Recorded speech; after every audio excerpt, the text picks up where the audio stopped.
In this video, I'm going to show you how you can easily delete watched videos history on a Facebook. Be sure to watch the video to the very end so you don't make any mistakes. Let's get started, guys. I'm gonna show you all the process from the beginning, and first off we need to open up Facebook app. After that, tap right here to head over to menu, and on menu tap add gear to head over to settings and privacy.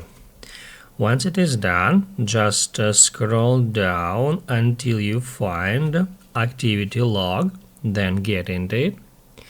And then the easiest way to search for Facebook watched video history is tap right here at search icon.